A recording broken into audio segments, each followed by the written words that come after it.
Friends, welcome to my YouTube channel. आज हम forfeited of shares और रीइश्यू ऑफ शेयर के बारे में पढ़ेंगे। किस प्रकार से जो है वो शेयरों को रीइश्यू किया जाता है। अभी तक आपने जो है पिछली वीडियो के अंदर जो है वो पढ़ा कि किस प्रकार से reissue of share at par किया जाता है और किस प्रकार से उसकी जर्नल एंट्री की जाती है। आज हम पढ़ेंगे कि when share are reissued at premium, कि जब शेयरों को जो है वो प्रीमियम पर रीइश्यू किया जाता है तो किस प्रकार से लिखा उसको हम एंट्री करते हैं। Reissue of share at premium का मतलब होता है कि जब 10 रुपए की चीज को आप 11 रुपए में या 100 रुपए की चीज को 110 रुपए में इश्यू करते हैं तो इसको बोलते हैं रीइश्यू एट प्रीमियम। कि जब भी कभी शेयरों को उनके अंकित मूल्य से अधिक मूल्य पर निर्मित किया जाता है, when share are issue more than their face value, that is called issue of share at premium. तो जब शेयरों को रीइश्यू किया जाता है तो उसकी फेस वैल्यू से अधिक मूल्य पर निर्मित किया जाएगा। इसके अंदर आप क्लियर देखेंगे कि जब भी सबसे पहले आप शेयरों को फॉरफिट करेंगे, जब आप शेयरों को फॉरफिट करते हैं तो शेयर कैपिटल को कार्ड ऑफ अमाउंट से डेबिट किया जाएगा। जो पैसा आपको नहीं मिलता है, जैसे अलॉटमेंट का नहीं मिला तो to share allotment, to share first call, to share final call, जो पैसा नहीं मिला वह आप क्रेडिट करेंगे और साथ में जो पैसा आपको मिल गया टू शेयर फॉरवर्ड में ट्रांसफर कर दिया जाएगा। उसके बाद आप शेयरों को रीइश्यू करते हैं और शेयरों को जो आप रीइश्यू करते हैं एट प्रीमियम तो एंट्री करते हैं bank account debit to share capital और टू सिक्योरिटी प्रीमियम रिजर्व। फिर उसके बाद जो आपका शेयर होल्ड का जो आपका क्रेडिट बैलेंस था वो आपका टोटल कैपिटल प्रॉफिट हुआ, आपको कैपिटल प्रॉफिट हुआ, उस कैपिटल प्रॉफिट को आप कैपिटल रिजर्व में ट्रांसफर करेंगे। तो किस प्रकार से लेखा पुस्तकों में इसकी एंट्री की जाएगी वो आप देखेंगे।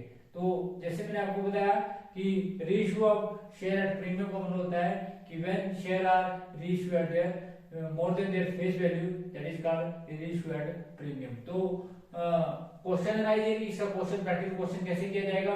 इसके लिए हम एक क्वेश्चन पढ़ते हैं जिससे आपको और भी क्लियर हो जाएगा। क्वेश्चन नंबर जो आपका 21 है, जिसमें when share are reissue at premium, तो किस प्रकार से जो है शेयरों को एट प्रीमियम जो है रीइश्यू किया जाता है। तो A hold 100 share of which 100 each for the has paid 1 per share on application. B hold 200 share of which 10 each on which he paid of ₹1 ₹2 per share on application and allotment respectively. C hold 300 share ₹10 each and he had paid 1 on application and 2 on allotment and 3 on first call. They all failed to pay their heirs of second call 2 per shares and the director therefore forfeited their shares. These shares were reissued subsequently for ₹11 per share. Generalize the following transaction concerning the forfeited of shares. तो ये question पहले मैं आपको थोड़ा question के बारे में समझा दूं कि आपने 600 शेयर जो है वो उसका पैसा जो आपको नहीं मिला, वो कैसे नहीं मिला। तो 600 शेयर जो है वो 10 रुपीज के हिसाब से आपने कार्ड अप किए थे, जिसमें एक बंदा था जिसने अलॉटमेंट के पैसे नहीं दिए 100 शेयर के। तो इसका मतलब है कि आपको जो है 100 शेयर के 9 रुपए के हिसाब से कुछ भी नहीं मिला है, क्योंकि आप ये क्वेश्चन के अंदर क्लियर बोलता है कि 100 शेयर का केवल मात्र आपको 1 रुपया मिला और 200 शेयर के आपको 3 रुपए मिले और जो 300 शेयर थे उनके आपको केवल मात्र 4 रुपीज प्राप्त हुए। तो किस प्रकार से जो इसकी लेखा पुस्तकों में एंट्री की जाएगी और किस प्रकार से इसको दिखाया जाएगा। तो इसका मतलब ये है कि 100 शेयर का आपको केवल मात्र एप्लीकेशन का मिला और 200 शेयर का केवल मात्र 200 शेयर का सिर्फ आपको एप्लीकेशन और अपलोड का मिला और इसी प्रकार से 300 शेयर का आपको जो है एप्लीकेशन और अपलोड और फर्स्ट कॉल का मिला। तो किस प्रकार से इस क्वेश्चन को करेंगे, क्वेश्चन आपके सामने प्रैक्टिस करते हैं। तो सबसे पहले तो आप सभी जानते हैं कि आपने जब भी कभी आप शेयरों को फॉरफिट करेंगे और रीइश्यू करेंगे एट प्रीमियम तो किस प्रकार से जर्नल एंट्री करेंगे। तो ऊपर लिखिए आप जर्नल एंट्री, पहला कॉलम डेट का, फिर पर्टिकुलर्स, फिर डेबिट अमाउंट और क्रेडिट अमाउंट रुपीज। सबसे पहले एंट्री की जाएगी शेयर कैपिटल अकाउंट डेबिट। तो 600 शेयर का आपको पता होना चाहिए, 600 शेयर का 10 रुपीज के हिसाब से 6000 जो कार्ड अप है तो शेयर कैपिटल को डेबिट किया जाएगा 6000 से। उसके बाद आप सभी जानते हैं कि 100 शेयर का केवल मात्र आपको 1 रुपया मिला, इसका मतलब 9 रुपए नहीं मिले। तो इसका मतलब है कि आपको 900 जो है नहीं मिले 100 शेयर के। तो इस प्रकार से आपने 2 शेयर अलॉटमेंट कर दिया। फिर फर्स्ट कॉल के आपको केवल मात्र एक बंदा जिसके पास 200 शेयर थे उसने 7 रुपए के हिसाब से नहीं मिले, अर्थात आपको केवल मात्र एप्लीकेशन और अलॉटमेंट के मिले। इसका मतलब है 1400 आपको ये नहीं मिले। इसी प्रकार से जो 300 शेयर थे, 300 शेयर के केवल मात्र आपको 6 रुपीज मिले, इसका मतलब 4 रुपीज नहीं मिले, इसका मतलब फाइनल आपको 300 शेयर की 4 रुपीज के हिसाब से 1200 नहीं मिली। और जो पैसा आपको मिला कैसे आपको ये पता होना चाहिए। देखो 100 शेयर का 1 रुपया मिला, इसी प्रकार से 200 शेयर का प्लस जो 200 शेयर का वो आपको 3 रुपीज मिला, इसी प्रकार से जो आपका 300 शेयर है उसका आपको 6 रुपीज मिले। इसका मतलब है कि जो टोटल आपको मिले वो 100 प्लस 600 प्लस 1800, तो इसका मतलब है कि टोटल आपको जो मिले वो मिले जी 2500 जो शेयर फ्लोट में चले गए, जिसके लिए आपने जर्नल एंट्री करी। एक बार एंट्री रिपीट करा मैं कि आपने एंट्री करी share capital account debit to share allotment to share first call to share final call और टू शेयर फॉरफिटेड। इस प्रकार से लिखा उसको मैं इसकी एंट्री करी, जिसके लिए आपने रिलेशन लिखी being 600 share forfeited for non payment of calls money. तो इस प्रकार से आपने इसकी एंट्री करी। फिर उसके बाद इन शेयरों को आपने रीइश्यू किया, जब रीइश्यू किया तो प्रीमियम किया, तो 600 शेयर का 11 रुपीज के हिसाब से आपने जो एंट्री करी 6600 बैंक को डेबिट किया, तो इस प्रकार से एंट्री करी बैंक अकाउंट डेबिट। और टू शेयर कैपिटल बनती है इसकी 600 शेयर की 10 रुपीज के हिसाब से 6000, और इसी प्रकार से जो सिक्योरिटी प्रीमियम है वो 600 शेयर का 1 रुपीज के हिसाब से आप सभी जानते हैं वो आपके पास है 600। और इसके तो इस प्रकार से आपने एंट्री करी bank account debit to share capital और टू सिक्योरिटी प्रीमियम रिजर्व, और इसकी रिलेशन लिखी being forfeited share reissue at premium. इस प्रकार से इसकी एंट्री करी। अब आपका जो बैलेंस अमाउंट है टोटली जो बैलेंस बच गया उसको आपने ट्रांसफर किया, जिसके लिए आपने लिखा for transferring of the balance amount of share forfeited, जिसके लिए आपने एंट्री करी share float account debit to capital reserve. तो शेयर फ्लोट में कितना गया जी आपका, वो गया जी 2500 और 2500। इस प्रकार से आपने कैपिटल रिजर्व में ट्रांसफर किया 2500 एंड 2500, जिसके लिए आपने रिलेशन लिखी being forfeited on reissue of share transfer to capital reserve account. तो इस प्रकार इसके बाद हम क्वेश्चन नंबर 22 करेंगे। तो क्वेश्चन नंबर 21 आपने किया, उसके बाद क्वेश्चन नंबर 22। तो क्वेश्चन नंबर 22 जो है वो किस प्रकार से किया जाएगा, क्वेश्चन पढ़ते हैं जिससे आपको क्लियर हो जाएगा। तो ये था जी आपका कि Vasu limited issued 1 lakh share of ₹10 each, ₹1 payable on application, 2 on allotment, 3 on first call and 4 on final call. All the money were payable on applications, allotment and calls has been received with the following exception. Patel, who have hold 1000 shares, has not paid the money due on allotment and calls. Asha, a holding of 500 shares, has not paid the money due on first and final call. And Kumar, who hold 300 shares, has not paid the amount due on final call. The shares of Patel, Asha Kumars were forfeited. These shares were subsequently reissued for cash at a 10% discount. Pass journal entry and record the above transaction from the stage of receipt of application money till the reissue of forfeited shares. तो किस प्रकार से जो है वो शेयरों को forfeit किया जाएगा और पूरा क्वेश्चन कैसे किया जाएगा। तो सबसे पहले तो मैं आपको ये समझाता हूँ कि जब शेयरों को जो है वो डिस्काउंट पर निर्मित किया था, रीइश्यू किया था, तो किस प्रकार से एंट्री करते हैं। क्योंकि डिस्काउंट पर आप इशू नहीं कर सकते हैं, परंतु डिस्काउंट पर आप रीइश्यू कर सकते हैं। तो जब आप डिस्काउंट पर रीइश्यू करते हैं शेयरों को, तो सबसे पहले तो आप इस बात का ध्यान रखें कि कंपनी एक्ट के अनुसार ये कहा गया है कि जितने शेयरों की राशि आपको प्राप्त हो चुकी है उससे ज्यादा आप रीइश्यू कर नहीं सकते हैं। क्योंकि क्वेश्चन के अंदर कहा है कि आपने शेयरों को रीइश्यू करना है, और जब आप रीइश्यू करेंगे और आप डिस्काउंट करेंगे 5%, तो किस प्रकार से इसके लेखा पुस्तकों में एंट्री की जाएगी, दैट इज वेरी इंपॉर्टेंट। तो इस बात का ध्यान रखें कि शेयरों को आप मैक्सिमम डिस्काउंट शेयरों पर आप उतना दे सकते हैं कि जितना आपको प्राप्त हो चुका है। मान लो फॉर एग्जांपल जिन शेयरों को आपने जब्त किया उन पर आपको 4 रुपीज जो है वो ऑलरेडी मिल चुका है। इसका मतलब है कि जब आप इनको 10 रुपए के शेयरों को पर आपको 4 रुपए मिल चुके हैं, इसका मतलब आपको जब इनको रीइश्यू करना पड़ेगा तो कम से कम 6 रुपीज पर करना पड़ेगा। तो इस बात का सबसे पहले ध्यान दें। नंबर 2 बात कि आप ध्यान रखें कि शेयरों को जब रीइश्यू किया जाता है तो जब आप इसके लेखा पुस्तकों में एंट्री करते हैं तो लेखा पुस्तकों में आप इसको किस प्रकार से दिखाते हैं, तो जिसके लिए आप एंट्री करते हैं बैंक अकाउंट डेबिट टू। यहाँ ध्यान रखें कि जब इसकी एंट्री की जाएगी, क्योंकि आपने ऑलरेडी जो है वो इनको शेयरों को रीइश्यू जो है इशू डिस्काउंट नहीं किया बल्कि रीइश्यू डिस्काउंट किया, जिसकी एंट्री करते हैं bank account debit share forfeited debit. जो आपका शेयर फोर्फीचर है उसको भी डेबिट किया जाएगा और टू शेयर कैपिटल, और इस प्रकार से टू शेयर कैपिटल किया जाएगा। इस प्रकार से इसकी लेखा पुस्तकों में एंट्री की जाएगी। शेयर डिस्काउंट की जगह शेयर फोर्फीट शब्द का यूज किया जाएगा।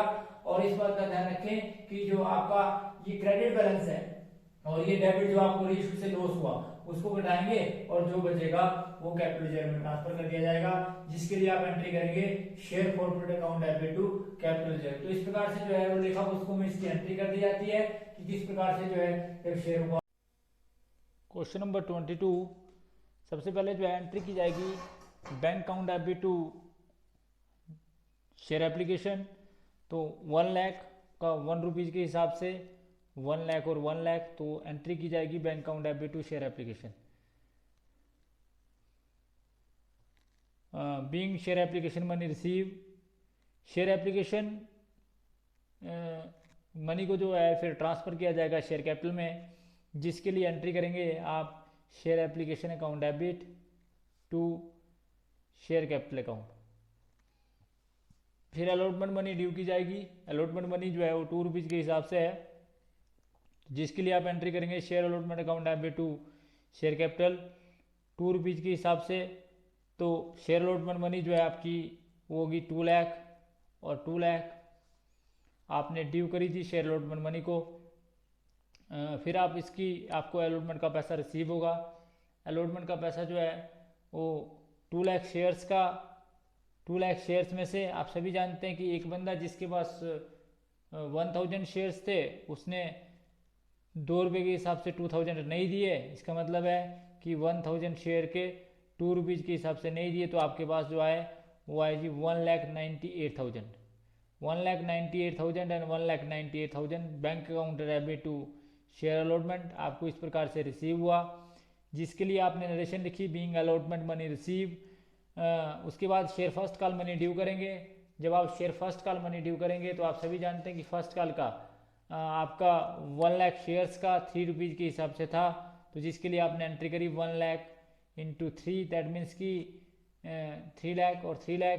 तो इस प्रकार से अलॉटमेंट का जो है आपने ड्यू किया, जिसके लिए आपने एंट्री करी share first call account debit to share capital.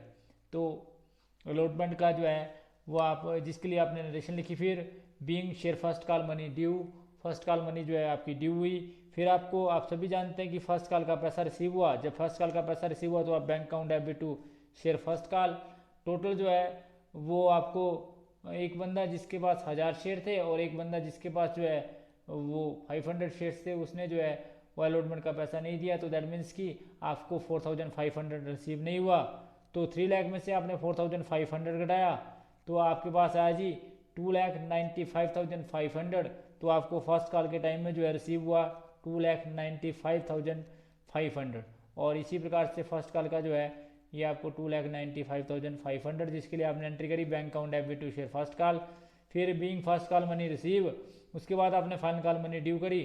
Final call जब मनी आपने ड्यू करी तो आपने एंट्री करी share final call account debit to share capital, और शेयर फाइनल कॉल जो है आपकी टोटल थी आप सभी जानते हैं कि 1 लाख शेयर्स की 4 रुपीज़ के हिसाब से, दैट मीन्स कि आपको टोटल जो है 4 लाख रिसीव होना था, और 4 लाख टू 4 लाख, जिसके लिए आपने एंट्री करी share first and share final call account debit to share capital being final call money due. उसके बाद अब आपको कैसे रिसीव हुआ, 4 लाख आपको टोटल रिसीव होना चाहिए था, आप सभी जानते हैं, जिसके लिए आपने इसकी एंट्री करनी है।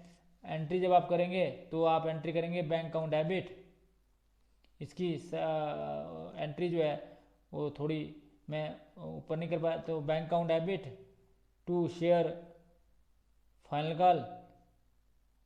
कॉल इसका आपका टोटल रिसीव होना, और आपको टोटल कितना रिसीव होगा जी, जिसके लिए ये एंट्री जो है यहाँ इसके बाद आएगी।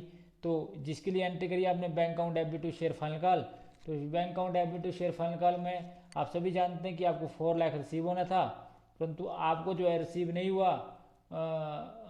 एक बंदा जिसके पास 1000 शेयर थे उसने 4000 नहीं दिए, और एक बंदा जिसके पास 500 शेयर थे उसने 200 रुपये नहीं दिए, और इसी प्रकार से एक बंदा जिसके पास 300 शेयर थे उसने 1200 नहीं दिए। तो इसका मतलब है जो टोटल आपको रिसीव हुआ वो जी आपका 3,92,800 एंड 3,92,800 जिसके लिए आपने नरेशन लिखी being call money receive, being calls final call money receive, money आपको रिसीव हुई। उसके बाद आपने शेयरों को जब्त किया। जब आप शेयरों को जब्त करेंगे, क्योंकि ये एंट्री जो है इस एंट्री के बाद की जाएगी, तो जिसके लिए आपने एंट्री करी share capital account debit, share capital को डेबिट किया जाएगा। और शेयर कैपिटल को डेबिट किया जाएगा, आप सभी जानते हैं कॉल्ड अप अमाउंट से। टोटल जो है 1800 शेयर आपने फॉरफिट किए 10 रुपीज़ के हिसाब से, तो टोटल जो आपका आ गया वो 18,000 आ गया। अब आपको पता होना चाहिए कि अलॉटमेंट के आपको पैसे नहीं मिले, वो कितने नहीं मिले 1000 शेयर के 2 रुपीज़ के हिसाब से, दैट मीन्स कि आपको 2000 नहीं मिले। इसी प्रकार से आपको फर्स्ट कॉल के जो है वो 1500 शेयर्स के 3 रुपीज़ के हिसाब से, दैट मीन्स कि आपको जो टोटल रिसीव नहीं हुए वो नहीं रिसीव हुए जी 3000, जिसके 4500 टोटल जो आपको नहीं रिसीव हुआ था। इसी प्रकार से आपने 1800 शेयर के 4 रुपीज़ के हिसाब से, दैट मीन्स कि आपको 7200 जो है वो रिसीव नहीं हुए। जो आपको रिसीव हुए वो अभी आपको पता होना चाहिए, वो आप सभी जानते हैं कि 1000 शेयर के 1000 शेयर के 1 रुपीज़ के हिसाब से, और इसी प्रकार से प्लस 500 शेयर्स के 3 रुपीज़ के हिसाब से रिसीव हुए। इसी प्रकार से 300 शेयर के 6 रुपीज़ के हिसाब से रिसीव हुए।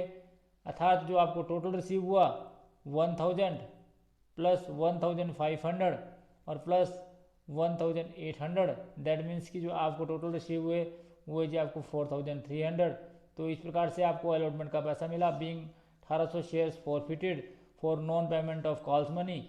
उसके बाद आप सभी जानते हैं इन शेयरों को आप रीइशू करेंगे। जब आप इन शेयरों को रीइशू करेंगे तो किस प्रकार से लेखा पुस्तकों में इसकी एंट्री की जाएगी। तो ये रीइशू करेंगे जब आप इन शेयरों को, तो आप एंट्री करेंगे bank account debit to share capital account. और कितने में आपने इनको रीइशू किया, तो आप सभी जानते हैं कि आपने इनको डिस्काउंट पर इशू किया। तो बैंक अकाउंट डेबिट 1800 शेयर्स का 5%, आप सभी जानते हैं इसका मतलब है 10 रुपये का 5% हुआ 9.5 में आपने इनको रीइशू करा। तो जिसके लिए आपने एंट्री करी बैंक अकाउंट डेबिट 17,100 और फॉर शेयर फोर्ड में जाएगा 1800 शेयर का 0.5 के हिसाब से, तो 0.50 के हिसाब से, दैट मीन्स कि 900। और टोटल जो शेयर कैपिटल थी वो 1800 इंटू 10, दैट मीन्स कि आपका 18,000 की थी। तो जिसके लिए आपने नरेशन लिखी कि बीइंग फॉरफिटेड शेयर्स रीइशू। उसके बाद फॉरफिटेड शेयर को आपने कैपिटल लेजर में ट्रांसफर कर दिया। जो कैपिटल जो बैलेंसिंग फिगर था, वो जो आपका पास बैलेंसिंग फिगर था वो था जी आपका 4300 माइनस 9 जो आपको लॉस हुआ। प्रॉफिट आपको 4300 हुआ था, लॉस आपको ड्यू टू रीइशू जो है 900 हुआ। इसका मतलब आपको टोटल प्रॉफिट जो हुआ जी आपका 3400। तो 3400 और 3400 की जो है आपने कैपिटल लेजर में भी ट्रांसफ़र किया 3400, जिसके लिए आपने एंट्री करी share forward account debit to capital ledger. फिर उसके बाद बैंक अकाउंट बनाया जाएगा। बैंक अकाउंट जब आप बनाएंगे तो आप सभी जानते हैं एप्लीकेशन के टाइम में आपको 1 लाख रुपीज़ मिला, जिसके लिए आपने एंट्री करी bank account debit to share application account. फिर आपने अलॉटमेंट के टाइम में जो आपको पैसा मिला, जिसके लिए आपने एंट्री करी थी bank account debit to share allotment, वो आपको रिसीव हुआ था 1,98,000। उसके बाद आपने शेयर फर्स्ट कॉल के टाइम में आपको जो टोटल रिसीव हुआ वो आज आपको 2,95,500। तो इस प्रकार से 2,95,500 आपको रिसीव हुआ। इसकी एंट्री करिए आपने 2,95,500। उसके बाद आपको फाइनल कॉल के टाइम में रिसीव हुआ, वो आपको रिसीव हुआ जी 3,92,800। उसके बाद आपने जब इनको रीइशू किया तो आपको रिसीव हुआ 17,100। और जब आप इसका टोटल करेंगे तो आपको टोटल रिसीव हुआ 10,03,400। फिर इसका बाय बैलेंस ब्रो डाउन लिखेंगे, बाय बैलेंस कैरी डाउन लिखेंगे। तो बाय बैलेंस कैरी डाउन जो आया ये इसका टोटल आया, ये आया 10,03,400। और आमने सामने टोटल करेंगे तो आपके पास आया 10,03,400। तो इस प्रकार से ये आपका बैंक अकाउंट था। इस प्रकार से बैंक अकाउंट बनाया क्वेश्चन नंबर 22 का। तो thanks for watching the video. Please like, comment and subscribe my channel and press bell icon for next notification. Thank you.